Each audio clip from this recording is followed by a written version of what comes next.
Shalom Bapak Ibu, puji Tuhan. Doa saya Bapak Ibu semua tetap dalam keadaan baik, sehat, dan tetap percaya bahwa ada perlindungan Tuhan yang nyata atas hidup kita. Tidak ada satupun yang terjadi di luar seizin dan kehendak Tuhan. Percayai bahwa Tuhan tidak pernah meninggalkan kita, karena kita adalah buatan tangannya, karena kita adalah anak-anaknya. Kita dilukiskan di tangannya, kita ada di hati dan pikirannya. Karena itu biarlah kita fokus untuk menyelesaikan tugas dan panggilan Tuhan selama kita hidup di dunia ini. Karena saya mempercayai Tuhan telah mendesain jauh sebelum dunia ada, jauh sebelum kita ada. Kapan kita lahir, di mana kita lahir, di keluarga siapa kita lahir, nomor berapa, urutan berapa, tanggal, bulan berapa, semua ada di dalam kedaulatannya. Dan kita ada untuk sebuah tugas pelayanan panggilan Tuhan. Karena itu kita bukan ditugaskan untuk menyelesaikan masalah di dunia ini,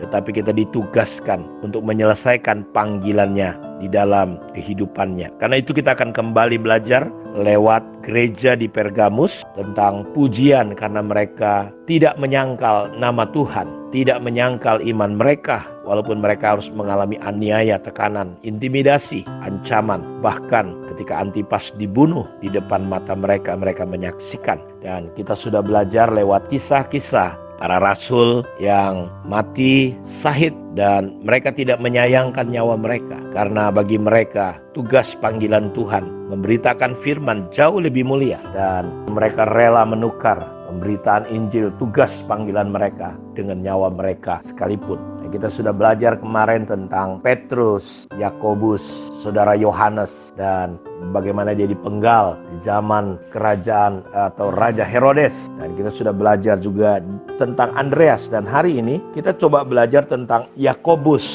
saudara Yesus dan penulis surat Yakobus.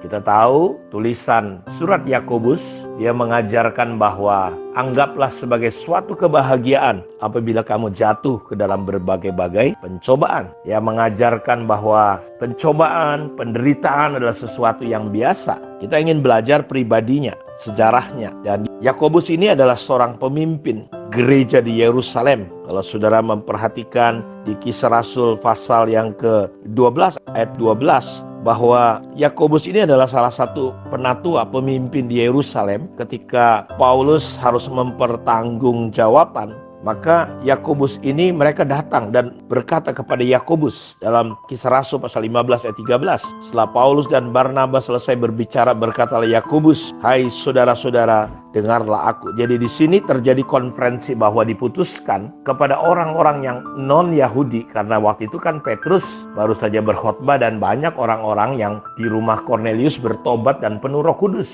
Lalu mereka berdiskusi, dan itulah sinode gereja pertama dipimpin oleh para rasul, dan diputuskan bahwa orang Kristen tidak boleh makan darah, orang Kristen tidak boleh makan binatang yang mati dicekik, orang Kristen tidak boleh menjauhkan diri dari yang namanya perzinahan. Orang Kristen tidak boleh makan binatang yang mati dicekik ataupun makanan-makanan yang sudah dipersembahkan kepada berhala. Dan Yakobus adalah salah satu rasul, pemimpin, penatua ya, yang ada di Yerusalem. Jadi dia bukan dia penggembalanya di sana.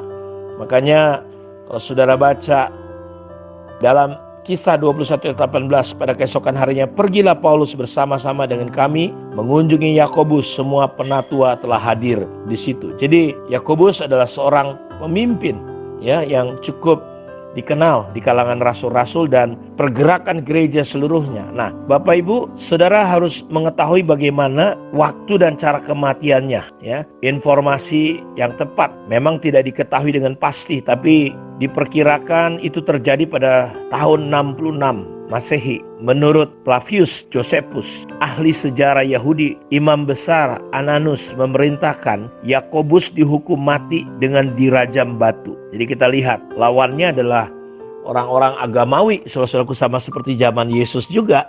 Jadi orang-orang ini memerintahkan, khususnya menurut sejarah, bahwa seorang imam besar bernama Ananus memerintahkan supaya Yakobus ini dirajam dengan batu seperti kayak Stefanus. Tetapi Hagesippus penulis Kristen awal, mengutip ahli sejarah abad ketiga, Eusebius, berkata bahwa Yakobus dilemparkan dari menara bait Allah. Jadi ini versi tentang kematiannya atau versi situasinya bagaimana dia dilemparkan. Lebih lanjut mengatakan bahwa waktu dilemparkan, dia tidak mati setelah dijatuhkan. Jadi kepalanya dipukul dengan pentungan yang lebih padat, yang mungkin itu adalah pentung yang digunakan untuk memukul pakaian atau pukul besi yang digunakan oleh tukang besi. Jadi kita melihat bahwa bukan lagi aneh dan bukan lagi sesuatu yang luar biasa kalau kita mendengar kisah-kisah bahwa para rasul mati meninggal dengan cara sahid, dan bagi mereka itu jauh lebih mulia, jauh lebih bagus. Karena itu kalau saudara membaca di suratan Rasul Yakobus, saudara Yesus ini, Bapak Ibu, kita melihat bagaimana tulisan-tulisannya begitu dalam, tulisan-tulisannya begitu luar biasa. Dan saya berdoa dan berharap lewat apa yang kita dengar kisah tentang Yakobus ini bisa meneguhkan kita kembali untuk kita tetap kuat. Banyak teman-teman juga yang seperti saya katakan bahwa kisah para rasul itu adalah kisah gereja, kisah Roh Kudus, dan itu bisa terjadi juga di hari-hari ini. Dan kita sudah tahu, bukan rahasia umum lagi, bagaimana saudara-saudara kita di Pulau Jawa, bagaimana mereka hanya untuk beribadah saja dianiaya. Ya, ibadah harus ditutup. Orang putar speaker keras-keras. Ya, mereka sampai nggak bisa berbuat apa-apa. Tetapi kita lihat bahwa darah sahid itu adalah benih gereja yang sangat subur. Ya, kita tahu Monson Leman mati di Tanah Batak, di Lubuk Pining. Kalau saudara punya kesempatan boleh datang ke Sumatera Utara, saudara dekat Tarutung sana. Dan bagaimana dia memberitakan Injil, dan resikonya akhirnya dia ditangkap. Salah pengertian pada waktu itu masyarakat, dia dibunuh, dipenggal, dipotong-potong, dipanggang saudara. Dan museumnya atau tempat sejarahnya masih ada sampai hari ini di Lubuk Pining, di dekat Tarutung arah ke Sibolga. Jadi saudara yang rindu satu hari datang boleh melihat. Saya pernah ke sana dan ada suasana yang luar biasa yang saya tangkap, saya dapat ketika hadir datang ke sana. Saya membayangkan bagaimana ketika dia ditinggalkan penterjemahnya. Mereka tidak bisa jawab apa-apa. Bahasa Batak yang mereka kuasai hanya berkata, "Damai madihamu, damai madihamu." Sementara sudah didorong-dorong, diteriakin, disorakin. Mereka tidak bisa tahu bahasa Batak karena penterjemahnya takut dan lari meninggalkan mereka berdua. Dan mereka hanya tahu damai madihamu. Jadi akhirnya salah pengertian saudara, ditusuk dari belakang pakai tombak, dan disitulah terjadi penganiayaan terhadap Monson dan Lemon. Jadi rasul-rasul telah memberikan teladan dan contoh. Dan saya berdoa dan berharap saudara kita adalah orang Kristen di akhir zaman yang siap. Bukan hanya diberkati dengan percaya, tetapi kita siap diberkati juga dengan penderitaan karena nama Tuhan.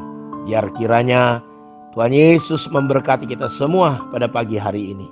Shalom.